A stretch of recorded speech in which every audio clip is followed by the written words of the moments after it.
Welcome to Module 2 of the Megget Sensing Systems Industrial Vibration Training course, Transducer Types and Proper Selection. In this module, we will cover what is a transducer, accelerometers, velocity sensors, displacement probes, 4 to 20 milliamp sensors, and transducer selection.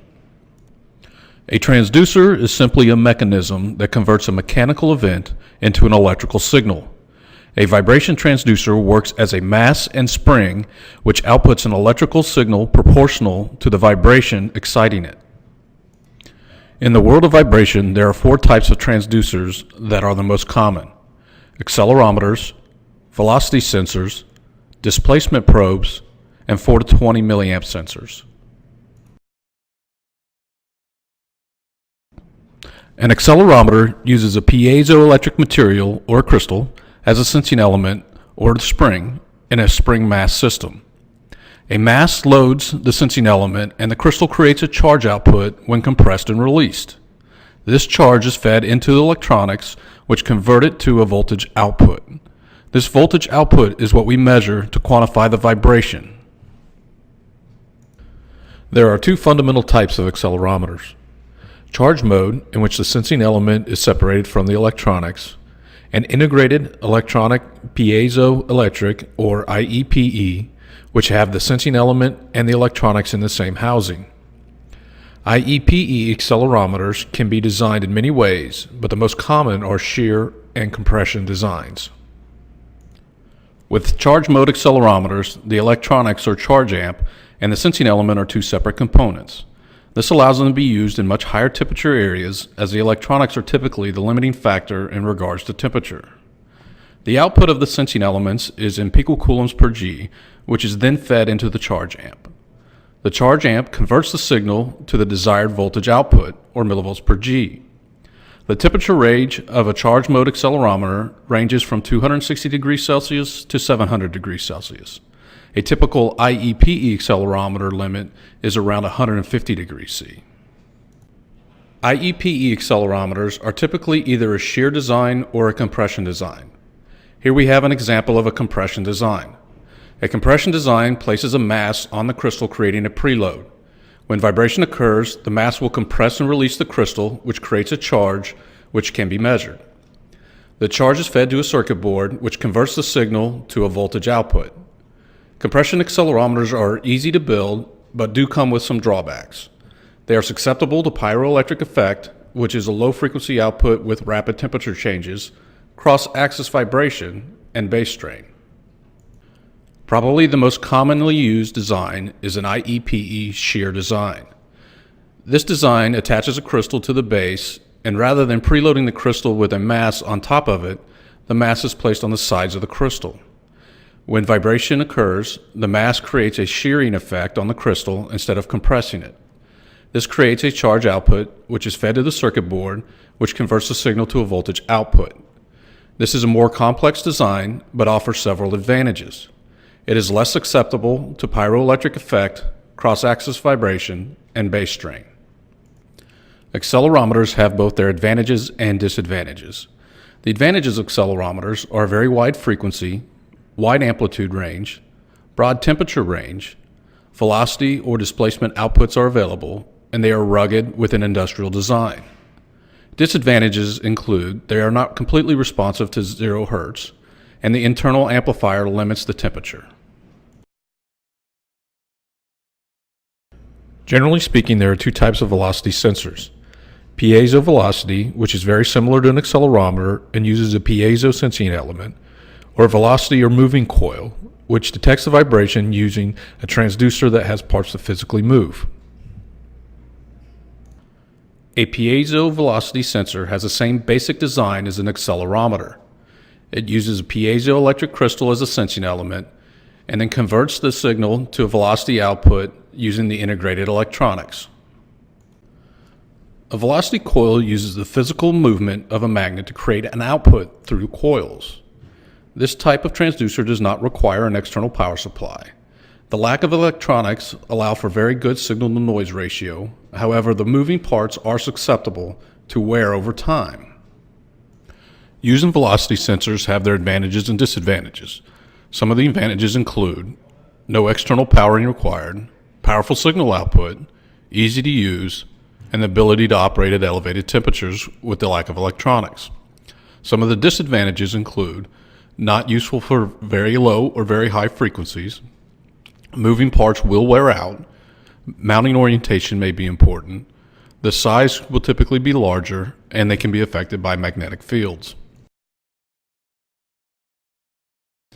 There are two types of displacement probes, non-contact and contact. Non-contact probes are eddy current probes, which use RF to perform the measurements, and contact probes physically contact with what is being monitored. An eddy current probe is a sensor used to measure the distance between the tip of the probe and a metal target. This is a relative measurement, unlike an accelerometer or velocity transducer. They are also called proximity probes. An eddy current probe is made up of three matched components: the probe, the extension cable, and the charge amplifier. A voltage is applied to the charge amplifier, which causes an RF signal to be generated. This RF signal is transmitted to the probe through the extension cable. A coil inside the probe tip serves as an antenna and radiates high-frequency energy into free space. Any conductive material within the field absorbs the energy and causes the output of the probe to decrease proportional to the gap distance. Proximity probes are typically configured in an XY configuration or 90 degrees apart from each other. This allows a monitoring system to calculate the linear shaft movement in either axis, shaft orbit or the shape of the motion of the center line, and S-max, maximum vector movement in any direction. There are two types of contact probes that are generally used. LVDT, which is a type of electrical transformer that is used to measure linear displacement, and shaft riders, which is a device that attaches a vibration probe and comes in actual contact with the shaft, providing a vibration measurement. Using displacement probes has its advantages and disadvantages. Advantages include low frequency response to 0 Hz. You can measure relative displacement. They can be useful as a key phaser for dynamic balancing and analysis, and reliable if properly installed and maintained. Disadvantages include they are difficult to install, they have practical limits on the higher frequencies, calibration is dependent on shaft material and specific components, and shaft runout and surface imperfections can produce false signals. 4 to 20 milliamp vibration sensors are loop powered. The power is supplied by an input card as part of a 2-wire system that supplies 4 milliamps. This 4 milliamps then becomes part of the output signal. Vibration is detected using a piezoelectric sensing element, which is subsequently converted to milliamp output and added to this 4 milliamp baseline. The output of the sensor is current output. 4 milliamp signal means there is no detectable vibration. A 20 milliamp signal indicates that it is the maximum vibration for its scale. Loop power sensors control the current flowing through the circuit or the loop. The sensor will have a scale range which determines how much vibration is proportional to a 20 milliamp output. This scale is determined by the physical design of the sensor. In this example, our scale is 1 inches per second, so 20 milliamps will equal 1 inch per second. 4 to 20 milliamp sensors have their advantages and disadvantages. Advantages include they are easily integrated into PLC, DCS, and SCADA systems. You do not have to be a vibration expert to use. They provide continuous monitoring, and they have a low cost compared to other continuous monitoring options. They also have their disadvantages, which include overall values only for vibration. They cannot tell you why the vibration has changed, only that it did. And they typically have a lower temperature rating than a standard IEPE accelerometer. When selecting a transducer for your application, there are several selection criteria you should consider: the data of interest, sensitivity range or dynamic range, sensitivity tolerance, the frequency range, mount and resonance, temperature range, sealing, shielding, grounding, and certifications. When considering the data of interest, it is wise to consider the primary frequencies of interest. For example, do you have very low frequencies below 10 Hz, very high frequencies above 10 kHz, or low amplitude or high amplitude events? No one sensor fits all applications. There are always some trade-offs: frequency range, amplitude range, and/or size. Sensitivity range is the sensor's ability to measure lower amplitude signals normally when a high amplitude event is present. This can be an important consideration. A 50G sensor will rail or clip if an event exceeds 50 Gs, while an 80G sensor allows for normal operation with much higher amplitudes present. A wider range lets us measure the lower amplitude events when high vibration is occurring. Sensitivity tolerance is how close to a specified sensitivity a sensor actually measures or outputs. While it may vary from one sensor to the next, the sensitivity tolerance of a particular sensor will be consistent over time. A sensor with a 5% sensitivity tolerance specified to output 100 mV per G must output between 95 mV per G and 105 mV per G. A sensor with a 10% sensitivity tolerance specified to output 100 mV per G must output between 90 and 110 mV per G. Tighter tolerances are important when comparing measurements from different sensors. The frequency range is the range of frequencies over which a sensor can accurately measure vibration. The upper frequency is usually determined by the resonance of the sensor. Some machines have specific frequencies of interest, for example, gear mesh, blade patch frequency. This can vary from machine to machine and also from measurement locations on the same piece of equipment. Slow speeds usually require a more sensitive accelerometer, which will have a lower upper frequency capability. It is important to understand the mounted resonant frequency of a sensor. This frequency can shift based on the mounting technique used and can significantly alter the upper frequency capability of a sensor. A two-pole magnet will have a much lower upper frequency capability than the same sensor which is stud mounted. When considering the temperature range of a sensor, the limiting factor for most accelerometers is the electronics. Most electronics have an upper temperature limitation of 120 degrees Celsius. Some specialized components can increase this range to around 150 degrees Celsius.